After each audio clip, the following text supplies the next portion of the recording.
I've now had 3 big green arrows in a row thanks to 3 big hauls from Cherky, Gabriel and now Thiago as well. I'm not as confident about this game week and you'll see why shortly, but let's ride the wave. One reason why I'm not confident is because I've got to start the Bravka against United at home. I don't fancy Burnley for a clean sheet, but I do fancy them more than Brighton away at City. They've got the worst clean sheet odds out of all the 20 teams this game week. I'm not going to make a goalkeeper transfer because there's a low upside. Instead, I'm just going to keep Verbruggen, who did actually get me 7 points last game week. Moving on to defence, where it's not looking too good either. I've got double Arsenal defence against Liverpool at home. That is a difficult fixture, but Arsenal are ranked 3rd best in the league for clean sheet odds this game week. Like I keep banking on about every game week, they have got the best defence in the league. They're absolutely solid, and Liverpool's attack isn't as good as it used to be fair. They've got the home advantage there, so it's not too bad, but it's still not an optimal game week for them. Lacroix's got Villa at home, and that's not actually as bad of a fixture as most people make out. They've been clinical so far this season, but the non-penalty expected goals aren't quite sustainable. They're not actually that good. Palace defence is alright as well, so I don't think it's necessarily suboptimal, it's just not optimal. Van Dijk's even worse, he's got to face Arsenal at the Emirates. Arsenal have a pretty good attack. Liverpool's defence hasn't been that good recently, so don't fancy them there for a clean sheet. They've actually got the 2nd worst clean sheet odds out of all the teams this game week. I'll be honest, I'm actually considering Van Dijk to Timber and having a triple Arsenal defence. Obviously that's all eggs in one basket, but they have got the best defence in the league, and I think it does say something when they've got Liverpool at home and they've still got the 3rd best clean sheet odds. If you take a look at the clean sheet odds every game week, they're always right up there, they're reliable. One thing to consider is that Liverpool have Burnley at home next game week and they've got the highest clean sheet odds, so I don't think there's much between Van Dijk and Timber in the next 2 game weeks. It would be a defender transfer, so there's not a massive upside there. Then if I wanted to buy Saka and captain him, I wouldn't be able to do that because I'd be blocking the 3rd Arsenal slot, so I'd have to make 2 free transfers to get to that. At the same time, it doesn't look like he's nailed on pens. I don't think this is a good game week to make transfers, but if you're forced to make them and you need to make a goalkeeper one,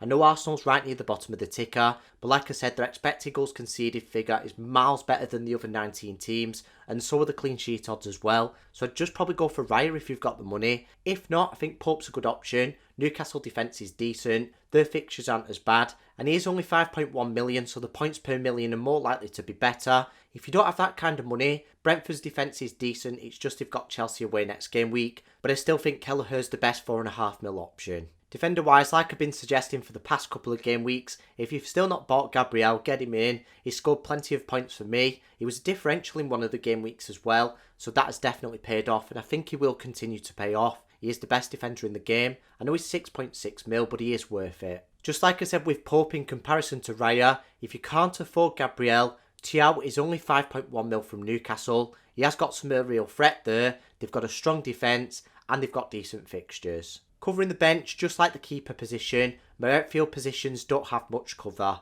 I don't want Estev to come on against United. Like I said with Dubravka, I don't think they'll keep a clean sheet, so I don't want to double up on Burnley defence. Minte might not even play this game week, and even if he does, he'll have a tough fixture against City at the Etihad, and Mark Guehi doesn't even get many minutes. There is about to be a spoiler on captaincy, so if you've not already watched my best captain video, pause this video where it is, go and watch that, then come back to this point in the video. So for those of you who watched my best captain video, you'll know I've locked in Haaland captain against Brighton at home this game week. It's not that I think he's a great option, but there's no reliable alternatives. Game weeks 22, 23 and 24 aren't locked in. Make sure you subscribe so you don't miss those best captain videos. There is a chance that I could go against Haaland next game week with Ekatike against Burnley at home. The worst defence in the league with the home advantage. I don't have Ekatike right now, but if I conclude on him being the best captain this game week, then I will buy him. And it's the same for Palmer against West Ham at home, the 2nd worst defence in the league. That's in game week 24. In game week 23, it's probably locked in, that's 99%. That's Haaland against Wolves at home. In midfield, I've got a City double up of Foden and Cherky against Brighton at home. They've not done anything for a couple of games from an attacking perspective, but at least Cherky's got defensive contributions in the last 2 matches, which does heighten his floor a little bit. Whilst neither of them have got attacking returns recently, they both have a high ceiling, promising underlying stats, and there aren't that many good alternatives, especially with direct transfers from my current position right now, so I'm definitely going to keep them because I think there's still decent options from this point onwards. I'd say Gordon's got a slightly higher ceiling because he's got those penalty duties to top up those non-penalty underlying stats, and he has got Leeds at home, which isn't a bad fixture. I established that in the best captain video. It is slightly easier than Brighton at home, but his minutes are more risky than the other 2 players. I am still willing to take that risk though. Leeds at home isn't a bad fixture for in this game week, then Wolves away is even easier next game week, so I hope I can get through at least the next two. Villa at home's not bad in game week 23 either, but I will probably sell them ahead of game week 24 either way. If you need to buy a midfielder this game week, I don't think it's a good game week to be making free transfers. I would have liked Kudus because he probably was on penalty duties, but it does look like he might not play this game week. One option you could bring in is Foden or Cherki from City. Of course, they're not great options, but let's say you've not got Cunha and you want to get him in. Well, Bruno could be back in the side shortly, so we'll lose penalty duties. Then he's got City and Arsenal next game week and the game week after. Saka's got rubbish fixtures, and so's Palmer as well. Palmer's on penalty duties, to be fair, that helps him, but then Saka's not on pens, he's not nailed on pens, he could be on them, but it's not 100%. Foden and Cherki aren't on pens either, but the millions cheaper with better fixtures. You might remember last game week when I was suggesting forwards that I said apart from Haaland there's no reliable option, and I'll probably just go for Thiago at 7 mil who's on penalty duties. He just went and got a hat-trick, and I would say the same again this game week. I know they're right near the bottom of the ticker, but I would keep him for the next four. Sunderland at home this game week's not too bad, especially while they've got players absent at AFCON. I am practising what I preach. I have got Thiago in my team. Now that hat-trick was bittersweet last game week because I am an Evertonian. I was there at the match. Those first two goals really did hurt, but that last one didn't hurt too much. He was in the last minute and we were 2 goals down, so it did soften the blow, especially that I kept the patience with him.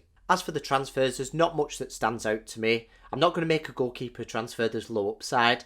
I will probably make a defender transfer if I'm going to make one. I've had a look at the alternatives to Minte and there's not really any good options that are reliable, so I do think there's a low upside there. If I do bring in a defender, it will probably be Timber. I'm even tempted to sell a Stev and strengthen my whole team, but when I want to free up some money from my attacking players, I will have to spend a couple of free transfers to weaken that bench again, so I'm not too keen on it. I do think I will roll this game week, but make sure you follow me on Twitter and Patreon. That's where my team reveals will be posted.